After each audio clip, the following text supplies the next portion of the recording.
হঠাৎ করেই মেটার নতুন সিদ্ধান্তে চমকে উঠেছেন ব্যবহারকারীরা। ফেসবুক ও ইনস্টাগ্রামে আসছে সাবস্ক্রিপশন ব্যবস্থা।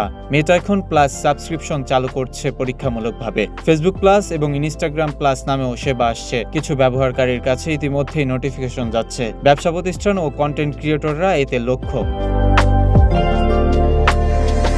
এআই চ্যাটবট ব্যবহারকারীদের জন্য নতুন পরিকল্পনা আছে। নতুন ফিচার ব্যবহার করতে দিতে হতে পারে টাকা। RICL TMX, যুগের পর যুগ স্থাপনা থাকে মজবুত। বিশ্লেষকরা বলছেন এআই খরচ দ্রুত বেড়ে যাচ্ছে। এই খরচ সামলাতে নতুন আয়ের পথ খুঁজছে মেটা।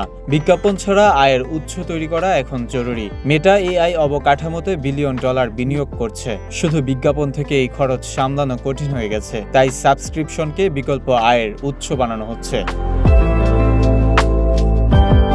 বিশেষজ্ঞদের মতে ব্যবহারকারীর অভিজ্ঞতাও বদলে যেতে পারে। কিছু ফিচার হয়তো ফ্রি থাকবে, কিছু হবে পেইড। মেটার এই পদক্ষেপ নিয়ে চলছে নানা আলোচনা। এখন দেখার বিষয় সাধারণ ব্যবহারকারীরা কতটা গ্রহণ করেন এই পরিবর্তন। Desk report, Dhaka post.